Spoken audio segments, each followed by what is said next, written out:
Você sabe o que é uma apóstata? Você já viu ou conhece uma apóstata?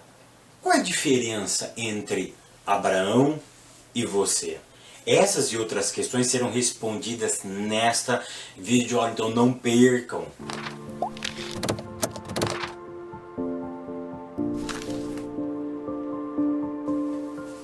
A paz, queridos, que bom estarmos aqui novamente no nosso programa semanal da Escola Bíblica Dominical para darmos sequência à nossa série de estudos bíblicos baseado na carta aos Hebreus. E hoje nós chegamos na lição de número 6. E a lição de número 6 tem como título Perseverança e Fé em tempos de apostasia.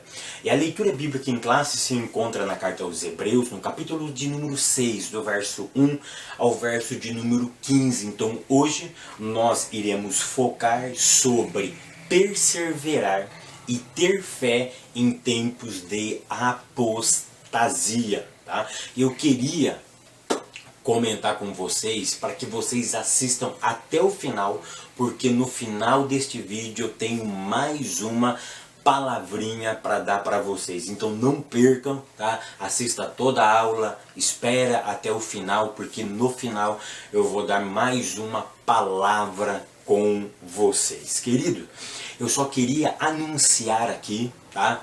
Que a assessoria teológica já está no ar. Muitos estão me perguntando o que é assessoria teológica. Eu prometo para você que eu explique em um minuto. A assessoria teológica é uma área de membros, é um site que eu preparei para vocês, exclusivamente para vocês. Como que vai funcionar? Ela vai ser, na verdade, uma plataforma de cursos. Dentro dessa plataforma eu vou ministrar vários e vários cursos. O primeiro curso que eu já coloquei lá é o curso de introdução ao hebraico bíblico, e depois eu vou colocar vários e vários outros cursos. E um diferencial dessa assessoria teológica também é que lá você vai deixar a sua pergunta e eu vou responder com um vídeo ou com um material escrito. Tá bom? Se você quiser conhecer mais assessoria teológica, eu vou deixar um link aqui embaixo, ou vai aparecer em algum lugar desse vídeo aqui, ou é na descrição, tá? Porque o site é www.assessoriateologicaonline.com.br, tá? Queridos, e o preço está imperdível. Olha, é falta de educação eu falar o preço para vocês aqui, tá? Porque é o mais barato que tem hoje na internet. E não é o ruim não, porque vocês conhecem a qualidade das minhas videoaulas. Então não perca essa grande oportunidade de ser assessorado pelo pastor Fábio Segantini, amém? Hoje iremos estudar o capítulo 6. O capítulo 6... a ênfase que nós vamos dar, uma das ênfases, é o perigo de apostatar da fé. Tá? Então hoje nós vamos ver o perigo de se apostatar da fé. O capítulo 6, tá? Para os arminianos é uma realidade, ou seja, existe sim a possibilidade de uma pessoa se apostatar da fé. É por isso que na minha introdução eu perguntei se você conhece algum apóstata. Tá? Depois nós vamos ver. Existe diferença entre o apóstata e aquele que desviou da igreja? A irmãzinho, o irmãozinho, o jovem que se afastou da tua igreja? Vamos ver se existe essa diferença ou não. Ou se eles são apóstatas. Então para os arminianos existe a possibilidade de decair da graça, de você abandonar a fé. Já para os calvinistas, isso não existe. O que o autor está se referindo que é impossível isso acontecer. É impossível. Ou seja, tudo aquilo é algo hipotético. Mas nós não vamos entrar nessa briga hoje, não. O que eu quero que vocês entendam é que o autor ele está justamente baseado na ideia de que existe esse perigo. Tá? Existe esse perigo. E eu não vou me aprofundar, mas eu prefiro trabalhar a ideia de que existe sim esse perigo. Tá? existe sim essa possibilidade. Eu não vou me aprofundar nisso, tá? Mas eu quero que vocês trabalhem com a ideia de que existe essa possibilidade. Sim, porque o autor ele usa a expressão aquele que já provou de forma profunda as coisas de Deus e depois ele abandona tudo. Uma outra coisa que vale salientar no capítulo 6 também é que esses cristãos já deveriam ser mestres, doutores e ainda nem tinha passado do primário. Então isso é muito interessante também você focar na tua aula, pessoas que deveriam ser, a maturidade já deveria ter chegado neles e eles não chegaram à maturidade. O crescimento espiritual para eles ainda não é uma realidade. Eles estão como aquelas crianças que entraram no primário e ficaram no primário, cresceram em estatura, mas não cresceram na graça e não cresceram no conhecimento do nosso Senhor e Salvador Jesus Cristo. Tópico primeiro, a necessidade do crescimento espiritual. Ponto 1, indo além dos rudimentos doutrinários sobre arrependimento e fé. Queridos, no capítulo 6, e no verso 1, o autor começa assim, ó. Queridos, olha como ele começa o capítulo 6 e verso 1. Pelo que deixando os rudimentos da doutrina de Cristo. Ele chama atenção, ele diz, ora, não está mais na hora de vocês estar com esses ensinamentos. Vocês devem ter evoluído. Ou seja, o rudimento da doutrina de Cristo é a base. É a base para o assunto que eu quero ensinar para vocês. Mas eu estou percebendo palavras do autor da epístola. Tá? Da Epístola aos Hebreus. Eu queria progredir, eu queria mudar de matéria, mas eu não posso, porque vocês insistem em ficar nas matérias basilares da fé cristã. Não que elas sejam, assim, menosprezadas. Ah, ela não tem mais importância. Não, ela tem a sua importância no momento certo. Ou seja, mas vocês já aprenderam, vocês precisam passar de fase, passar de ano, vocês precisam evoluir, vocês precisam crescer, vocês precisam amadurecer. É essa a ideia. O autor está querendo progredir, mas ele não pode. Por quê? Porque eles estão insistindo nas mesmas coisas e eles já deveriam ter passado de ano. Você conhece crente assim? Que deveria ter passado de ano e tem 30 anos na igreja e você tem que dar leitinho para ele. É isso que o autor está querendo dizer. No ponto 1, indo além dos rudimentos doutrinários sobre arrependimento e fé, ele vai falar ele vai pegar 3 conjuntos de doutrina. Tá? O primeiro conjunto é arrependimento e fé. O outro conjunto de doutrina é batismo e imposição de mãos. E o outro grupo de doutrina é ressurreição dos mortos e o juízo final. Então nesse ponto 1 aqui ele vai falar sobre arrependimento e fé. Que arrependimento é esse? É o arrependimento que nós cristãos devemos ter todos os dias? Será que é isso que ele estava se referindo? Não. Observe que no verso 1 ele foca arrependimento de obras mortas. Ou seja, quando Cristo te chama e você aceita o chamado dele e vai até a ele, o que você deve fazer? Se arrepender dos seus pecados, das obras mortas. Ou seja, o que você fazia era morto, era inoperante, não tinha validade para Deus. Ou seja, você vai se arrepender daqueles atos profanos, daquilo que você fazia antes de ter um encontro com Deus. Você vai se arrepender disso. É isso que ele está se referindo. Tá? Ou seja, ele não está se referindo aqui, preste atenção, para o arrependimento posterior. Aquele que eu e você devemos ter todos os dias, de rever aonde eu estou errando. Não, não é isso que o autor está se referindo. Ele está se referindo quando você entra na família de Deus, quando você se converte, quando você aceita o chamado dele e você entra, você deve se arrepender das suas obras mortas. A segunda coisa que ele se refere, ele fala sobre a fé. É tão interessante que arrependimento e fé tem que andar junto, Porque uma vez eu expliquei, arrependimento sem fé, sabe como que chama? Remorso. Já viu pessoas com remorso? Por quê? Porque ele não teve fé. Olha que interessante, eu só consigo me arrepender das obras mortas se eu acredito na obra da cruz. Por quê? Porque eu preciso acreditar na obra da cruz. Por quê? Porque se eu não acreditar na obra da cruz, eu vou acreditar que a salvação é glória minha, é favor meu, é mérito meu. É por isso que a fé tem que acompanhar o arrependimento. Porque se fé sem arrependimento sem fé é remorso.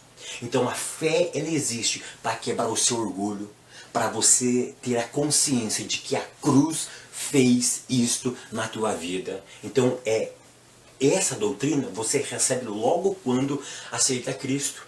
Uma outra doutrina que você aprende logo quando você aceita a Cristo é o ponto 2. Indo além dos rudimentos doutrinários sobre batismo e imposição de mãos.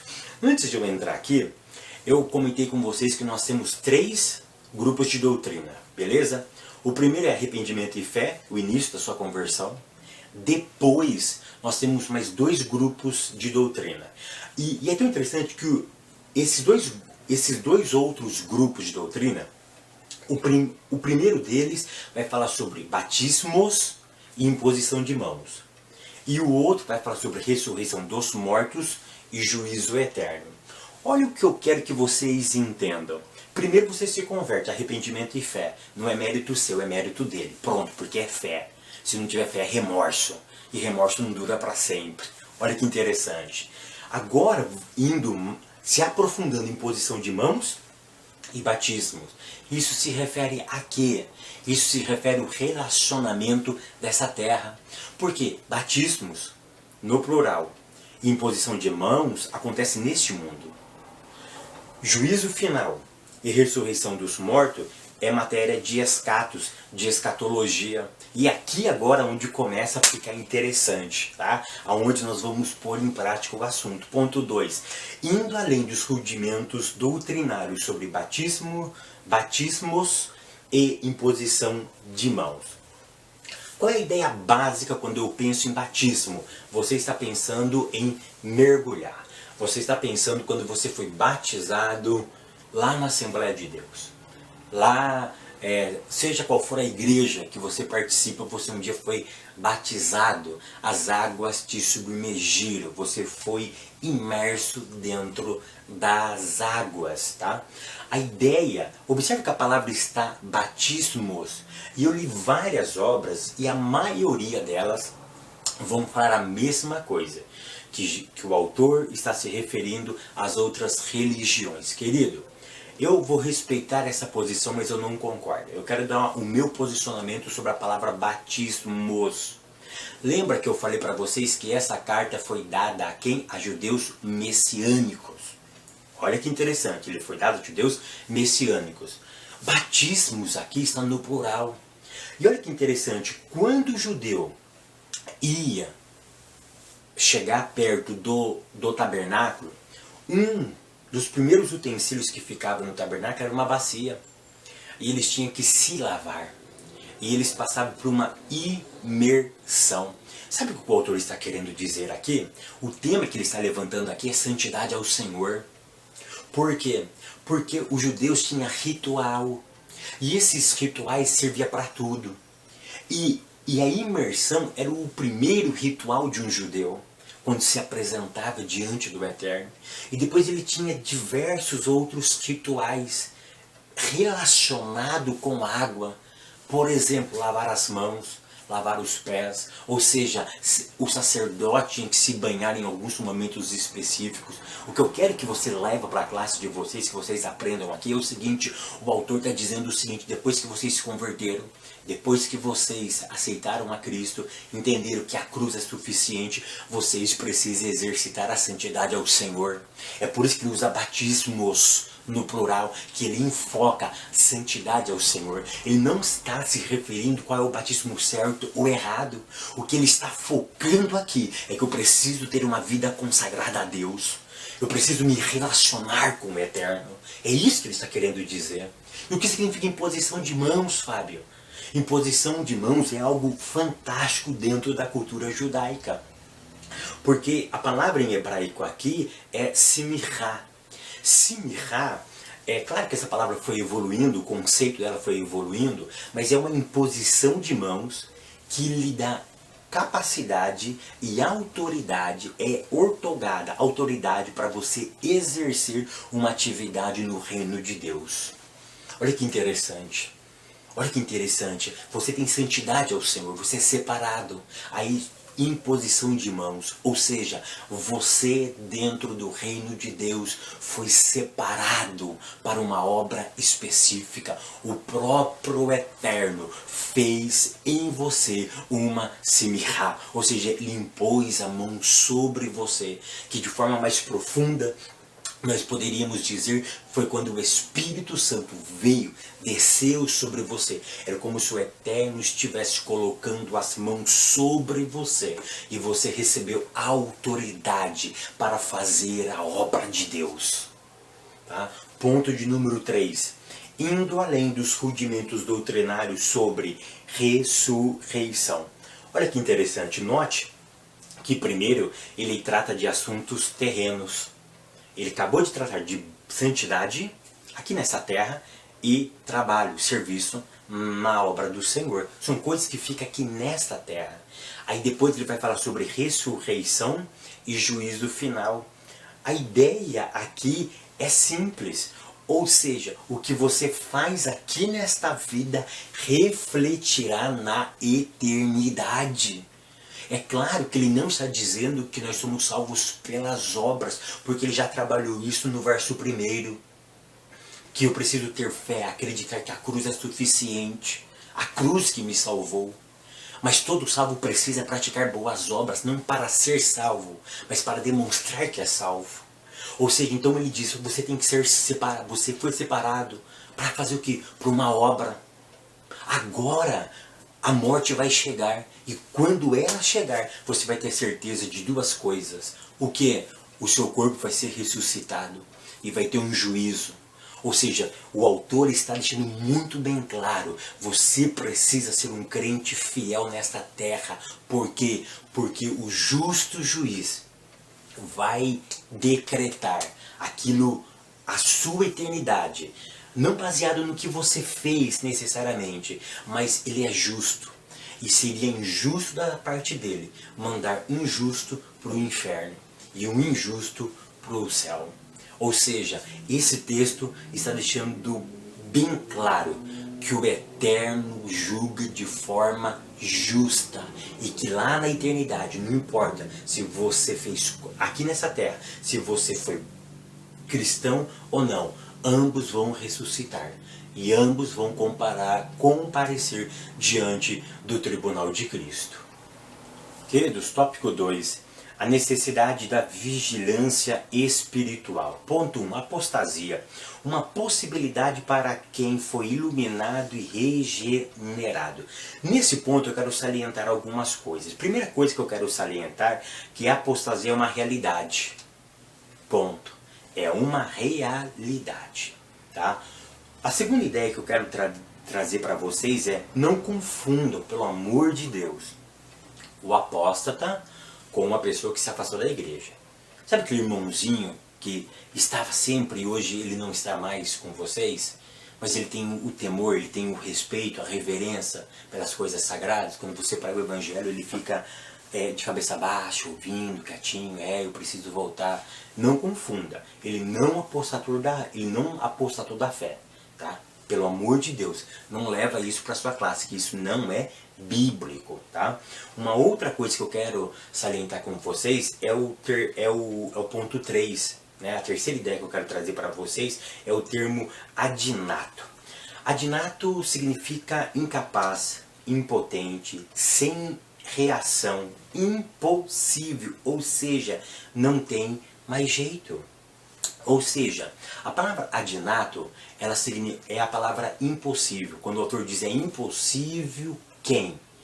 fez isso, ou seja, se arrepender. Ou seja, já era, como diz aqui na minha cidade, já era, não tem mais jeito. Se você foi iluminado, se você provou do Espírito, se você bebeu de uma boa palavra, já era, não tem mais como retornar a Deus. Então a palavra adinato significa não existe nenhuma outra possibilidade. A quarta ideia que eu quero extrair desse ponto é, essa mensagem é para crentes, não é para não crentes. Por quê? O termo é iluminado. Quem foi iluminado? Eu e você. Tá? A quinta ideia que eu quero trazer para vocês é, esse texto não se refere a simpatizantes do Evangelho. Tipo aquele simpatizante do Evangelho? Ele não se batiza, ele não quer compromisso, mas ele gosta de estar na igreja. Ele vai. Geralmente tem algumas pessoas que são assim. A esposa é fiel, está em um ciclo de oração, mas o maridão só vai porque ele é simpatizante, ele gosta. O filhão vai. E de vez em quando, é legal essa palavra, eu gosto de estar entre os crentes. Esse texto não está se referindo aos simpatizantes. Tá? Ponto 2. Apostasia. Uma possibilidade para quem vivenciou a palavra de Deus.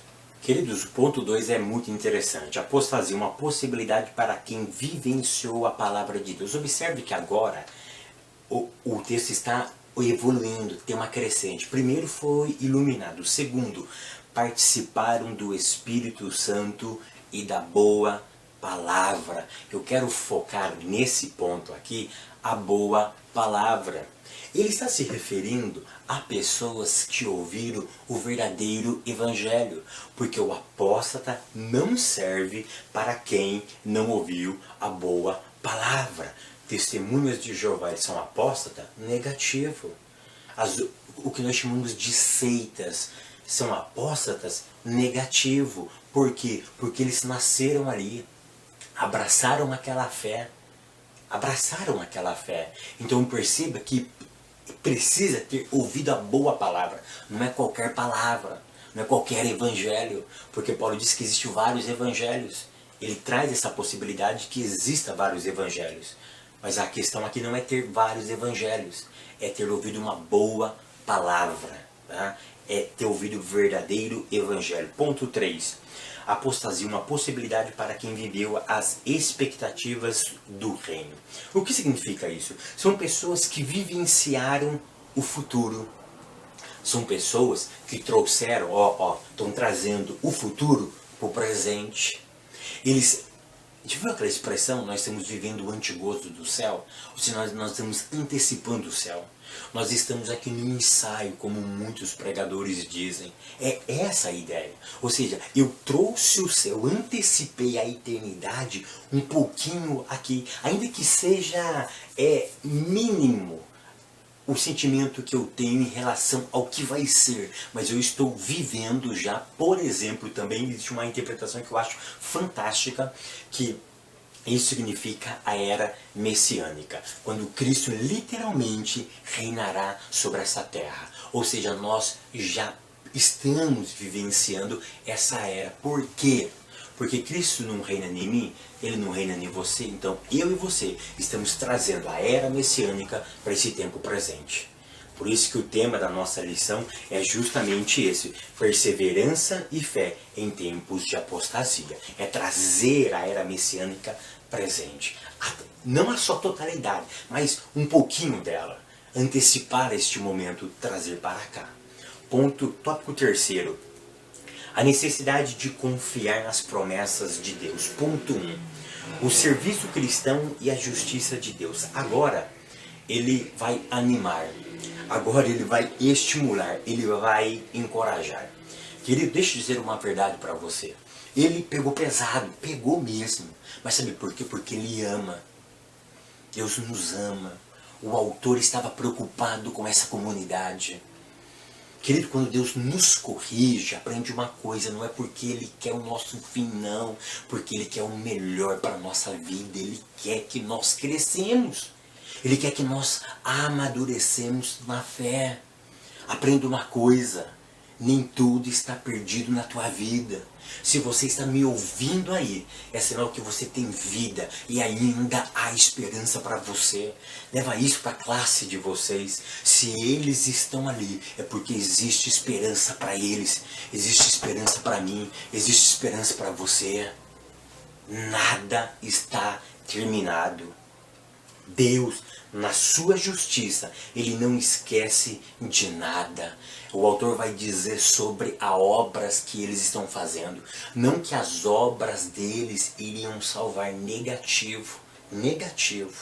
Mas Deus paga com justiça aquilo que você faz no reino dele. Ou seja, o Senhor nos recompensará. Uma outra coisa que eu acho interessante quando eu leio o capítulo 6 e o verso de número 9 é que ele começa assim: mas de vós, ó amados. Ele não é arrogante, ele não é prepotente, ele exorta com amor, com carinho. Ele exorta se colocando dentro dessa comunidade. Ó amados, eu estou com vocês. Eu estou nessa luta com vocês. Eu não largo mão de vocês.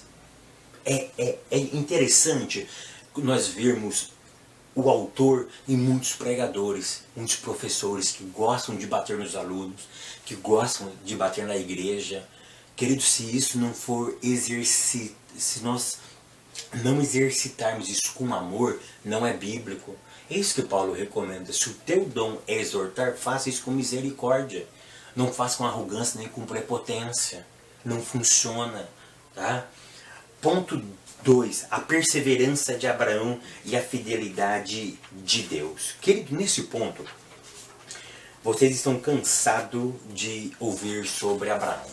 Eu não vou explicar quem é Abraão, porque vocês já conhecem quem é Abraão. Agora como eu estou suando de novo aqui, hein? Porque eu estou de terno, não posso ligar meu ar-condicionado ou meu ventilador, porque senão fica muito barulho para vocês. Mas nós vamos vencer isso em nome de Jesus. Sabe a diferença entre eu e Abraão? Entre você e Abraão? Pensa um pouquinho. Qual é a diferença? É uma só. É uma só. Sabe qual é? Você está ansioso, né? Para saber. É uma só. Abraão não desistiu. Essa é a diferença, porque às vezes eu e você desiste, mas Abraão não desistiu. Por isso ele entrou na galeria dos heróis da fé. Se você não desistir, você vai provar as promessas de Deus na tua vida. Esse ponto 2 mostra que quando você acredita na palavra de Deus, Deus é fiel para cumprir ela. E o ponto 3 diz assim: Cristo, sacerdote e precursor dos crentes. Queridos, isso é muito lindo. Agora o autor ele vai entrar na área do sacerdote. Era essa matéria que ele queria já ter passado com os seus alunos. E ele não pôde passar. E é tão interessante que na próxima lição nós iremos falar sobre a ordem de Melquisedeque. É justamente isso que o autor está fazendo. Está fazendo uma ponte, tá? Que ele queria que os alunos, que esses crentes tivessem sido maduros, mas eles não estavam sendo maduros. Por quê? Porque tinha um perigo da apostasia, de abandonar a fé.